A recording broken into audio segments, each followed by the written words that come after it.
बच्चों के लिए इंग्लिश सीखना क्यों ज़रूरी है। नमस्कार प्यारे दोस्तों, पेरेंटिंग की पाठशाला में आपका स्वागत है। और इस एपिसोड में आइए बात करते हैं about why is it important for children to learn, speak and write in English. As a principal बच्चों की परफॉर्मेंस को देखना, इवैल्यूएट करना और उस पर निगाह रखना मेरा शौक है। तो ऐसे ही करते करते एक टाइम पे मुझे नज़र आया कि एक बच्चे की परफॉर्मेंस धीरे धीरे एकेडमिक स्कोर्स गिर रहे थे। स्कूल तो बच्चा बड़े शौक से आता था, प्लेग्राउंड में देखो तो शौक से क्रिकेट खेलता था, डांस क्लास में डांस भी बड़े शौक से करता था। I always looked very very happy, but for some reason scores in maths, social science and English kept on dropping. जब हम सब साथ मिलकर बैठे तो ये बात निकल कर आई कि सिर्फ और सिर्फ इंग्लिश में बच्चे को समझना थोड़ा सा मुश्किल था। तो यहाँ से मुद्दा निकल कर आया कि अब हमें मदद करनी थी बच्चे की उसके इंग्लिश के स्कोर्स को इम्प्रूव करने के लिए। इंग्लिश की समझ और परख उसकी हमें बढ़ानी थी। हमने पेरेंट्स को बुला लिया। बातचीत करते हुए हमें समझ में आया कि बच्चे के घर में इंग्लिश बिल्कुल भी यूज़ नहीं होती, बल्कि they were talking to each other in their regional language and there was a strong sense of pride towards the regional language, और वो हमें बच्चे में भी नज़र आता था। ये सुनकर हमें बड़ी खुशी हुई। लेकिन पेरेंट्स को हमने समझाया कि एक इंग्लिश मीडियम स्कूल में एक इंग्लिश यूज़ होती है as a medium to explain other subjects. उन्होंने पूछा इसका क्या मतलब कि इंग्लिश मीडियम स्कूल में मैथ्स, सोशल साइंस और सारे सब्जेक्ट्स जो हैं इंग्लिश में ही पढ़ाए, कहे और सुने जाते हैं। इसीलिए इंग्लिश को सीखकर बच्चा उसे एक टूल ऑफ कम्युनिकेशन की तरह यूज़ करेगा और उसी से उसको बाकी सब्जेक्ट्स के कॉन्सेप्ट भी नज़र में आएंगे और समझ में आएंगे, एंड तभी उसका एक ओवरऑल परफॉर्मेंस जो है बढ़ेगी। पेरेंट्स ने हेल्पलेसनेस जाहिर की। उन्होंने कहा हम तो घर में कुछ नहीं कर सकते, इसीलिए तो हमने बच्चे को इंग्लिश मीडियम स्कूल में भेजा था, ये सोच करके बच्चा यहाँ पर सीख जाएगा। बात ये निकल कर आई कि बच्चों को कुछ भी सिखाने के लिए सिर्फ स्कूल का माहौल ही काफ़ी नहीं होता, हमें पेरेंट्स से भी सपोर्ट चाहिए होती है, क्योंकि हम सब जानते हैं कि ताली एक हाथ से नहीं दो हाथ से बजती है। Parents still continue to helplessness that हम तो नहीं पढ़ा सकते बच्चों को इंग्लिश, तो पढ़ाने की तो हमने बात ही नहीं की। हमने उन्हें समझाया कि आपको कुछ सिंपल और सरल स्टेप्स फॉलो करने होंगे, जिससे you will find the child will learn on his own.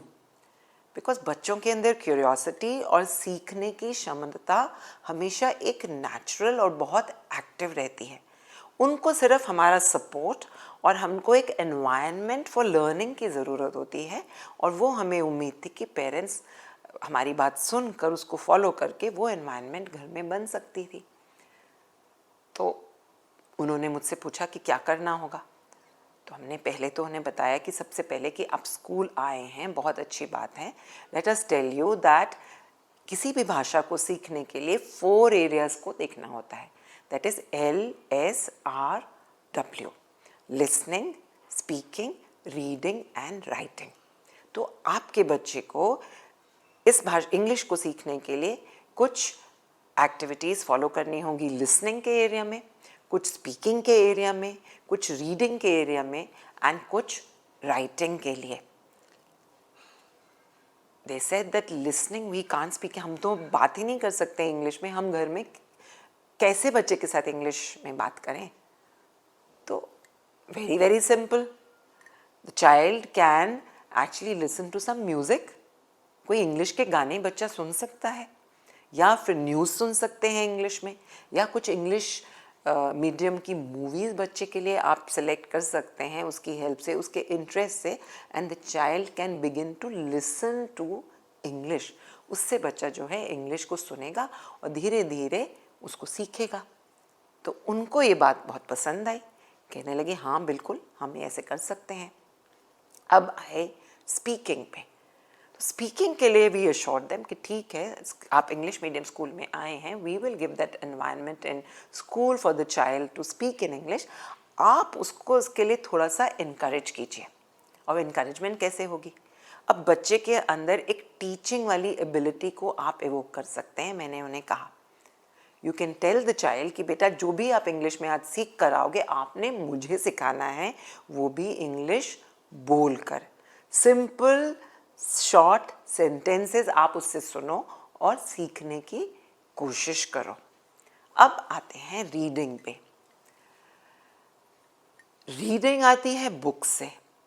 Sometimes हम बच्चों को रीडिंग का इतना ओवरलोड दे देते हैं कि अगर उस बच्चे को वो लैंग्वेज ही नहीं पसंद आ रही है and we surround them with so many books, उनको बिल्कुल उसमें इंटरेस्ट खो जाता है। तो ऐसा किया जा सकता है कि सपोजिंग बच्चा जो है क्लास 4 में, तो आप क्लास 3 के लेवल के बुक्स उसको दिखा सकते हैं, या क्लास 2 की एक मिक्स बुक्स को आप उन्हें दिखाइए। Let the child select the book on his और हर ओन। अपने आप उनको चूज करने दीजिए, जिस किताब में को पढ़ने से बच्चे को कंफर्ट है और ईज है उसे वो उठाने दीजिए। और उसके बाद शीशे के सामने खड़े होके रोज बच्चा जो है 5 सेंटेंसेस पढ़े, दैट टू लाउड रीडिंग।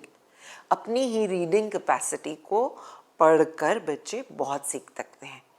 और take it one step forward कि वो लाउड रीडिंग को आप रिकॉर्ड भी कर सकते हैं and let the child here later on कि वो कैसे बोलते हैं, उसका प्रोनाउंसिएशन क्या है। अपनी ही कही हुई बात को सुनने से भी बच्चे बहुत अच्छा सीखते हैं। और अब रही बात राइटिंग की, तो राइटिंग को सीखने के लिए तो राइट करना ही पड़ेगा। तो पेरेंट ने कहा तो जब बच्चे को इंग्लिश ही नहीं आती, मुझे इंग्लिश नहीं समझ में आती, तो what will I ask the child to write. बात उभर के यूं आई कि बच्चे को स्पोर्ट्स में बहुत इंटरेस्ट था। He wanted to be a champion in cricket. So हमने रेकमेंड किया कि आप क्रिकेट के टॉपिक्स को उठाकर बच्चे को दीजिए 4 या 5, एंड उससे कहिए कि रोज वो 5 सेंटेंसेस अपनी चॉइस के क्रिकेट के टॉपिक के ऊपर लिखे अपनी ही वर्ड्स में, and bring it back to the school and the teacher will check it. And आपके पास जब बच्चा वापस आए आप उसके साथ बैठ के देखिए कि उसको वो करेक्ट कर ले। तो इस तरह से सिंपल और सरल स्टेप्स फॉलो करते करते बच्चे जो हैं इंग्लिश में उनको इंटरेस्ट भी आ जाएगा, इंग्लिश की समझ भी बढ़ जाएगी। तो ओवरऑल परफॉर्मेंस जो मैथ्स में या सोशल साइंस या ईवीएस या किसी भी और सब्जेक्ट्स में उसको आ रही है वो जो है उसकी सॉल्व हो जाएगी, and overall academic performance of the child is bound to increase. अब ऐसा तो किसी ने नहीं कहा कि अगर इंग्लिश नहीं आएगी तो प्रोग्रेस या सक्सेस नहीं मिलती है, लेकिन एक हैंडीकैप ज़रूर रह जाता है।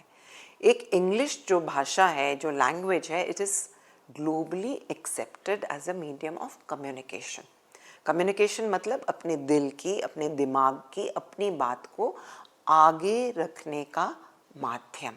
इसीलिए बच्चों को अगर एक ग्लोबल लेवल पे सक्सेस पानी है तो इंग्लिश सीखना उनके लिए बहुत फ़ायदेमंद रहता है। और इसके लिए स्कूल्स एंड पेरेंट्स इकट्ठे मिलकर अगर कोशिश करेंगे तो छोटे छोटे स्टेप से बच्चे इस बैरियर को क्रॉस कर लेते हैं और उनकी ओवरऑल परफॉर्मेंस पे बहुत इम्पैक्ट आता है, ख़ास तौर पे एक इंग्लिश मीडियम स्कूल में। तो इन स्टेप्स को ज़रूर फॉलो कीजिए and you will find with these small but sure steps but consistently आपके बच्चे की इंग्लिश में ग्रोथ होगी। और एक चीज़ और, बच्चों के साथ कंसिस्टेंसी बहुत काम करती है। जो भी कीजिए रोज़ कीजिए, थोड़ी मात्रा में कीजिए लेकिन श्योरली कीजिए। एंड अगर वो बच्चों की आप रूटीन में ले आएंगे, you will find that learning English will become a habit with the child, and slowly who knows बच्चा आपका ही टीचर बन जाएगा and will be able to improve the overall life that the child so deserves. So happy English learning and teaching with your child. Thank you for watching. इस video को like कीजिए, share कीजिए and continue to stay subscribe to my channel parenting की पाठशाला, where we make parenting fun and easy.